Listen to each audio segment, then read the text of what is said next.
In the Shadow of the Valley by Maggot Moshpit, Chapter 26. Harimau had lost his way a long time ago, but he didn't stop looking. He cried out until his voice was hoarse, and barreled through the brush and branches, ignoring the stinging pain and 1,000 little cuts. It was pitch dark. He didn't know where he was going, or where Rita went. Eventually, he collapsed in the snow, shaking from exhaustion. Rita! He climbed onto his legs into a kneeling position. I'm sorry, Rita. I had to. Sniffling, he placed his paws on his face. A snap behind him caused him to turn. Who's there? Rita? It's... Rita, think Frost, it's you! She looked terrible. Her face was gaunt and hollow, and she looked like she lost weight in the short 20 minutes she was gone.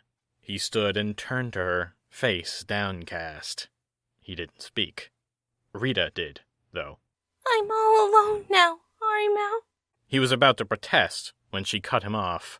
I'm not done! What about me makes people feel compelled to lie right to my face? I'd really like to know. Not from you. You'd probably just lie about it. Rita, please. Shut up! I don't care! I'm done, Harimau! From now on, don't speak to me. I don't want to hear your excuses, rationalizations, or any other shit you'd like to try and manipulate me with. Rita, listen to yourself. We've been friends for a long time. Don't throw it away over one mistake. I said shut up! If you had told me the truth from the start, this wouldn't have happened. I know. I just couldn't bring myself to say it. I didn't want to be the one who put those tears in your eyes. And sure, that's a stupid thing to think, but at the same time I thought I was right. Now I realize I was wrong. Rita stopped and thought, something she hadn't done in at least half an hour. Wary, she narrowed her eyes. Why not tell me later then? Why do you want to protect me so much? Because She tilted her head. What? Because I swore to protect you. I swore to Cole I'd protect you. I guess I took that directive too far. I'm sorry, Rita. From the deepest recesses of my flawed heart. Even though it all went wrong, I know I was trying to help things, and I care for you deeply. I never sought out to hurt you. Rita was speechless, but stalwart. She stood there, staring at him as tears streamed down his face. She sighed. Get back to where there are people. You'll freeze out here. With that, she spun around and walked into the forest. Harimau followed, feeling just a little bit dead inside. Flasu was enjoying himself immensely. And he could tell Kathresh was, too. The heat from their bodies had melted the snow on the tree. Their breathing was heavy, and Kathresh had worked Flasu's shirt off somehow. He broke their prolonged kiss to do the same to her when a flash of silver caught his eye for a split second. After that, a sharp pain in his arm. Ah! He jumped back instinctively, clutching the bleeding gash in his shoulder. Beale stood, the bloody knife in his paw, dripping crimson. Filthy feline. Get over here. Let me send you to the ether realm where you belong. He lunged for Flasu, but was intercepted mid-air by Kathresh. They tumbled to the ground, turning over several times before Kathresh ended up on top, clutching his bloodied paw and pressing her elbow against his neck. What the hell are you doing, old man? How dare you attack him? And don't give me that talk about feline inferiority, because I'm sick of it. Beale didn't answer. He just stared Kathresh down. What? Nothing to say? No verses to quote at me? Or has... She realized his bloody paw no longer held the knife. Instead, it was buried in Beale's stomach, oozing dark fluids. She scrambled back. Oh, shit. Ace arrived and looked over the ghastly scene, Garth in tow. What happened? Flasu crouched beside the body of Beale, the deep cut in his shoulder forgotten. Oh no. Kathresh, I'm sorry. A few others from the nearby bonfires began to gather, canine and feline alike, murmuring among themselves as they looked upon the dead body of Beale. What are you talking about? He attacked us. He stood and walked off towards the huts. Flasu, come back! Kathresh scrambled up and followed him. Ace called out. Hey, come back here, you two! They disappeared into a hut. Someone from the crowd shouted. Was it the feline that killed him? It was a feline? I thought they were peaceful. Ace turned around and growled at them. It was an accident. A little drunken spat. Unfortunately, Beale lies slain. There was a lull in conversation as the crowd heard this. Beale was, unofficially, the leader of the group. As news spread, the partying died down, and tears were instead shed. Ace gulped. I think it's time we return to our ship. There was a murmur of agreement as people began shuffling off. Some to the ship, and others back to the huts. Elder Laurel ran over to Ace, but stopped when he saw the body. What happened here? Explain! I think he tried to separate Kathresh and Flasu. It was an accident. The elder's expression hardened. I see. We should have seen this coming. The elder placed a withered paw on Ace's shoulder. I'm sorry this happened. It seems as though we were both naive. Ace made sure Beale's eyes were open. What do you mean?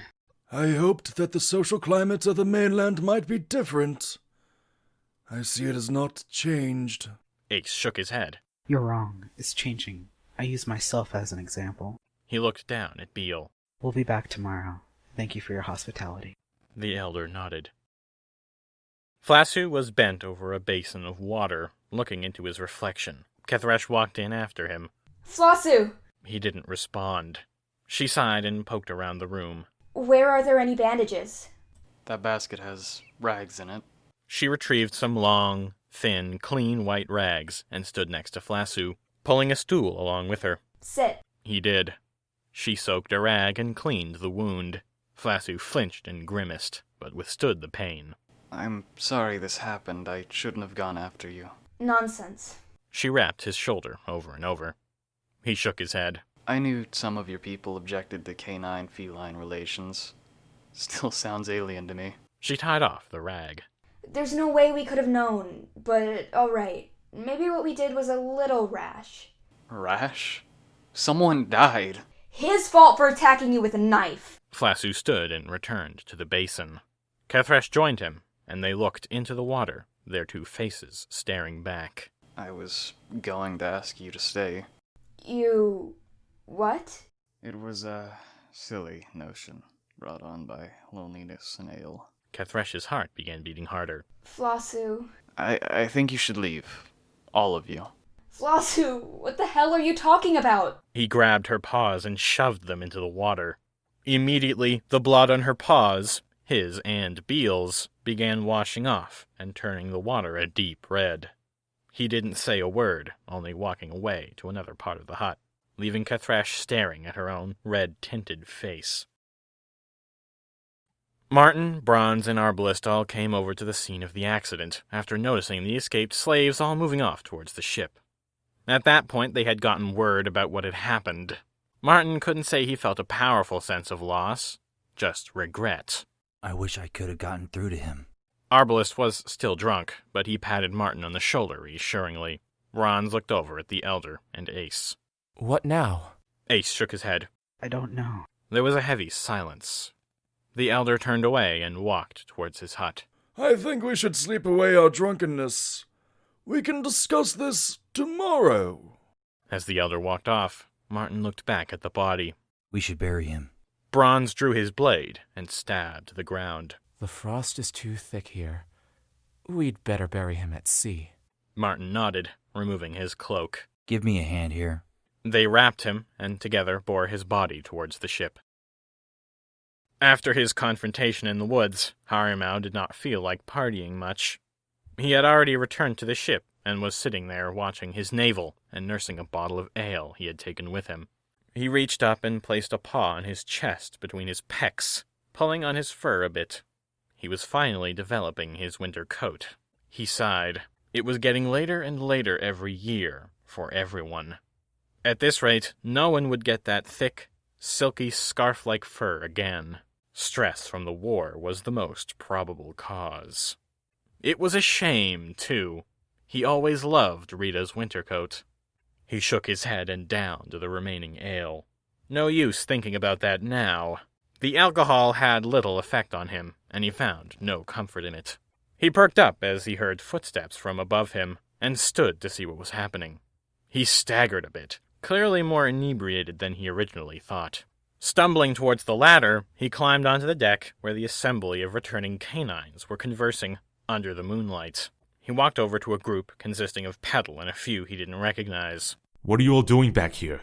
Petal looked at him seriously, and he could tell it wasn't a good sign. Beale is dead. Harimau wasn't expecting that. What? How'd he die? Petal scratched her head. I'm not totally sure. It was an accident, though. Someone else in the group piped up. I heard that he attacked a feline and was killed when the feline defended himself.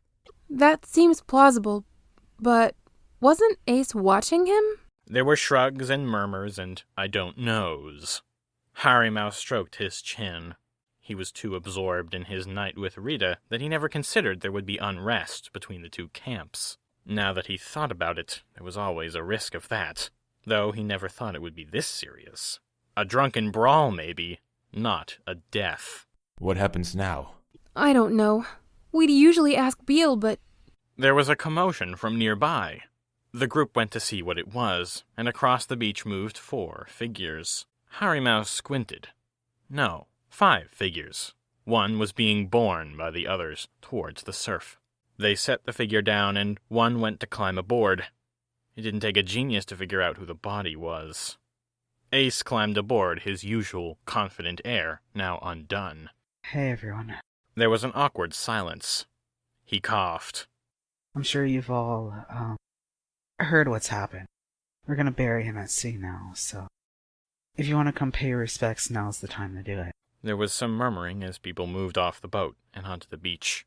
Ace walked over to Harimau, probably because he was the largest person on the boat, and gestured to a longboat which was lashed to the deck.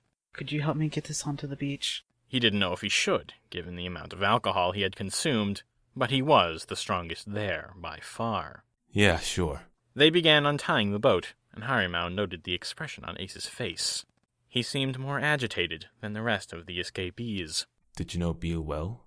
Ace removed the boat's covering and threw it aside. What? You look extremely on edge. Well, I did, but I didn't like the guy. Ace jerked up and waved his paws. Not that I'm happy this happened or anything. Harimau tossed the remaining ropes aside. Take a few deep breaths, friend. You're hyperventilating.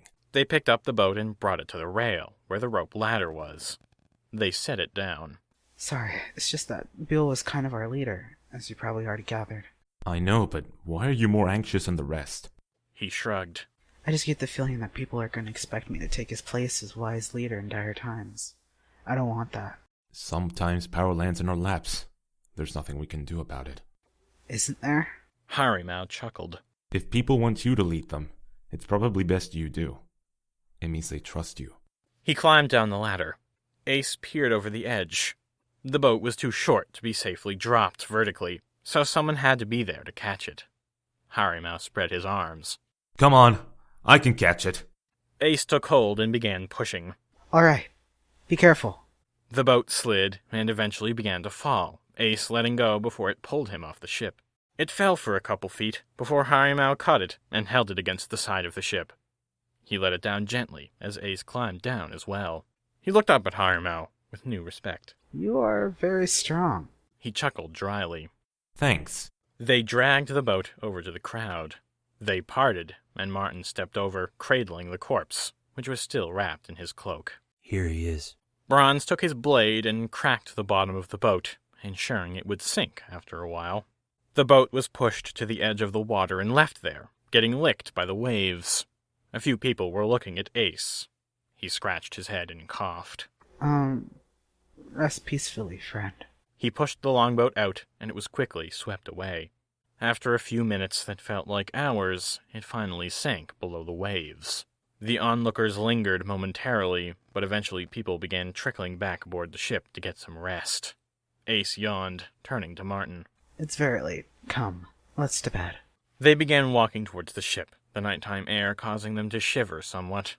Bronze tapped Martin on the shoulder. Hang on a moment. He turned. Yes? Bronze folded his paws. I've made a decision, and I wanted to tell you first. Martin raised an eyebrow. Oh, about what? Well, you know the story of my father. Yes. Martin didn't like where this was going. Well, the whole reason I left was to find him, then settle someplace nice and peaceful. And seeing as he's dead... You want to stay on this island? Bronze nodded. There was a silence between the two. Martin didn't know what to say. He was so used to traveling with Bronze that he couldn't help feeling betrayed. Come, let's get back on the ship and talk about this. They climbed up the ladder and crossed the deck, entering the cabin, away from everyone else. Well, almost. Pill was sitting there, his back turned. No, not that. Hey. Yeah! Don't sneak up on me like that! Don't you see I'm lost in thought? Oh, sorry. What are you thinking about? Pill stood and raised a claw as if to begin explaining, but as he opened his mouth to do just that, his expression changed and he lowered his finger. I don't remember. He suddenly looked quite concerned and swept out of the room. The two paid him little heed and sat around the map table. Martin crossed his arms. You know, you don't have to ask permission if you wish to part with us. I know, but I'm torn. On the one paw... He held out his left paw and looked at it. This is the perfect place. Free from war, plentiful food, pleasant company. He held out his other paw. But I feel like I'd be abandoning you in your time of need. You're a good friend, Martin, and I wouldn't want to do that to you. Any feelings of betrayal from a minute ago were suddenly dashed, as Martin smiled. Bronze, I'd be lying if I said I want you to stay here. Even if it is what you want. But you are not bound to me. And you have your own journey to complete. He stood. So stay if you wish. I'll hate to see you go. But this island is a much more peaceful place to dwell than anywhere I might lead you. Bronze stood slowly, and before he knew it, Martin had pulled him into an embrace. Martin? You are a true friend. I try. The moment was broken by Pill, who came bursting through the door once more. That's what! Hang on a minute. What are you two doing? They stepped apart and faced Pill. We were just talking. Pill bound up and studied Bronze's face. No, do not be ashamed. I've been studying this phenomenon for some time. It's perfectly natural. Perhaps it is a trait we will need in the future when overpopulation... Pill! What the hell are you going on about? What did you come in here to say? Bronze barked. He stopped and thought a moment. Oh, yes, well, I was just pondering the little problem of fixing the ship, and I think I have an answer. Martin stepped forward and took Pill's shoulders to steady him. He was beginning to sway back and forth in either excitement or exhaustion. Probably a combination of both. Really? What is it? There's no sense in telling you now. Everyone's asleep. Just give us the short version. He sighed. We use tree sap. What?